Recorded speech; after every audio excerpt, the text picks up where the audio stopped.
Hello everyone, आज हम Excel में डेटा वैलिडेशन से रिलेटेड एक इंटरव्यू के क्वेश्चन को सॉल्व करेंगे। क्वेश्चन यह है कि हमारे पास कॉलम नंबर ए में कुछ रो डेटा है और हमें इस रो डेटा के बेस पे रिस्ट्रिक्शन अप्लाई करना है only for unique data value के बेस पे।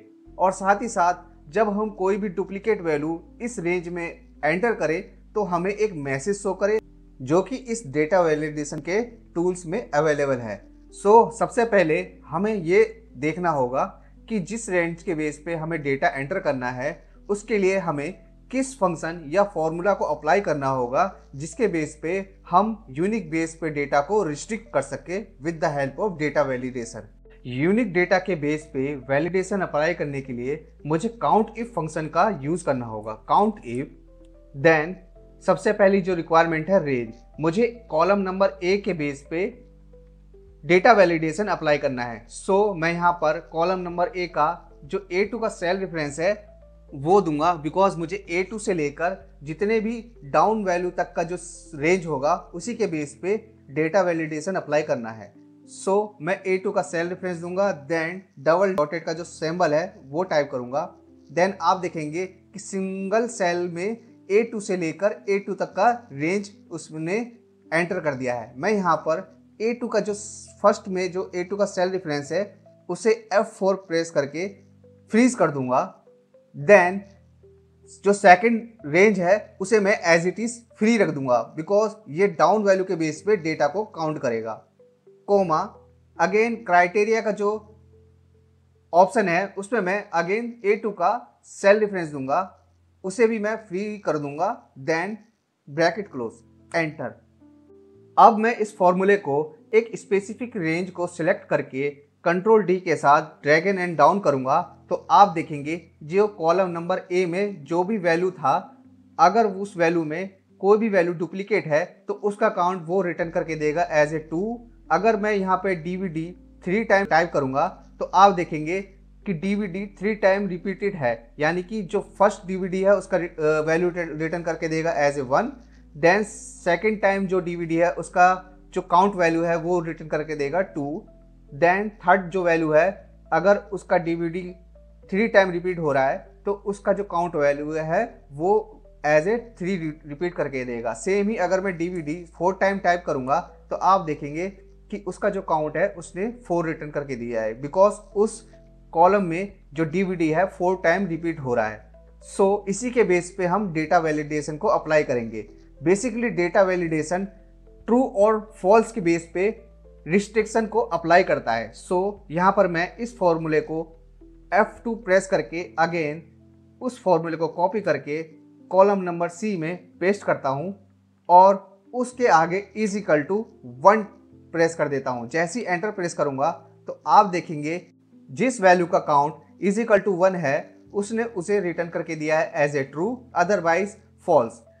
इसी के बेस पे हम डेटा वैलिडेशन अप्लाई करेंगे। सबसे पहले मैं इस फंक्शन को कॉपी कर लेता हूं और यहां पर मैं किसी ब्लैंक सेल में पेस्ट कर देता हूं।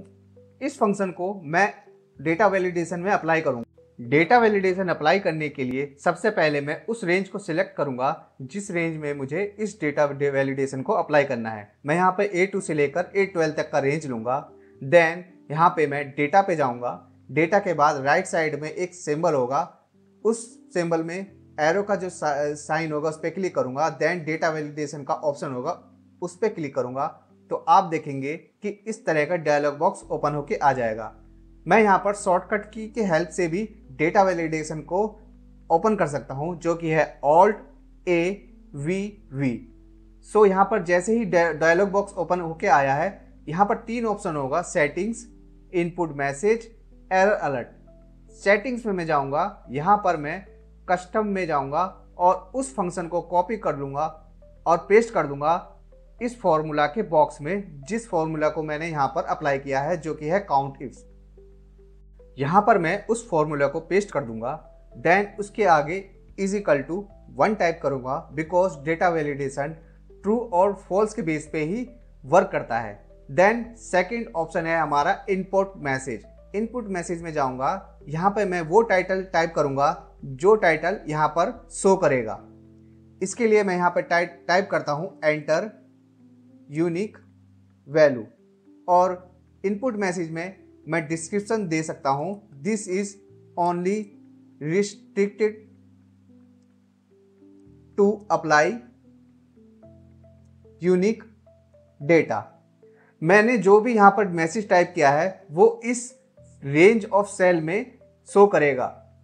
देन थर्ड है हमारा एरर अलर्ट। एरर अलर्ट में जाऊंगा, यहाँ पे स्टाइल है, मैं यहाँ पे 3 टाइप में से कोई सी भी एक स्टाइल चूज कर सकता हूँ जिसके बेस पे वो मुझे अलर्ट मैसेज शो करे। यहाँ पर मैं इंफॉर्मेशन का सिंबल चूज करूंगा। देन उसका टाइटल, यहाँ पर कोई भी टाइटल मैं टाइप कर सकता हूँ, please enter only unique data, और उस मैसेज का इंफॉर्मेशन मैं यहां पे दे सकता हूं, this is only restricted to apply only unique data. Then setting में जाऊंगा और यहां पर ओके क्लिक कर दूंगा। आप देखेंगे कि जिस रेंज को मैंने सिलेक्ट किया था उसमें मैसेज शो कर रहा है जो कि enter unique value. Enter unique value वो मैसेज है जो इनपुट मैसेज में मैंने अप्लाई किया था। देन यहाँ पर मैं जाऊँगा, यहाँ पर कोई भी डुप्लीकेट वैल्यू एंटर करूँगा। यहाँ पर पहले से एक वैल्यू एंटर्ड है जो कि है डीवीडी। यहाँ पर मैं अगेन डीवीडी टाइप करूँगा, डीवीडी। देन आप देखेंगे कि उसने एरर अलर्ट मैसेज मुझे शो किया है कि please enter only unique data, और उसका मैसेज है this is only restricted to apply only unique data. So इसी के बेस पे हम डेटा वैलिडेशन अप्लाई कर सकते हैं। इसी के साथ साथ मैं आपको यह भी बताना चाहूँगा कि अगर मैंने यहाँ पे DVD टाइप किया और जैसे ही एंटर प्रेस किया तो यहाँ पर आपको मैसेज दिखाएगा जो मैंने यहाँ पे एरर अलर्ट में अप्लाई किया था। अगर मैं इस डुप्लीकेट वैल्यू को एंटर करना चाहूँगा तो मैं यहाँ पे ओके प्रेस करूँगा। अगर एंटर नहीं करना चाहूँगा तो कैंसिल प्रेस करूँगा। मैं यहाँ पे चाहता हूँ कि ये डुप्लीकेट डेटा एंटर हो जाए तो मैं यहाँ पे ओके प्रेस कर दूंगा। तो आप देखेंगे कि वो जो डुप्लीकेट डेटा है एंटर हो गया है। इसका रीज़न यह है कि जब मैंने इस रेंज को सिलेक्ट करके डेटा वैलिडेशन अप्लाई किया था तो यहाँ पर एरर अलर्ट में 3 ऑप्शन थे। सबसे पहला है स्टॉप, सेकंड है वार्निंग और थर्ड है इंफॉर्मेशन। इंफॉर्मेशन वार्निंग में हम डुप्लीकेट डेटा को एंटर कर सकते हैं अगर हमने ओके प्रेस कर दिया, बट स्टॉप वाले क्राइटेरिया में अगर हमने इसे ओके कर दिया और यहाँ पर मैं DVD अगेन टाइप करना चाहता हूँ और एंटर प्रेस करूँगा तो मैं एंटर नहीं कर सकता। इसमें ओके प्रेस करने का कोई भी ऑप्शन हमें नहीं देगा। सो इन तीनों ऑप्शन का भी काफ़ी इंपॉर्टेंस होता है जिसके बेस पे हम डेटा वैलिडेशन को अप्लाई कर सकते हैं।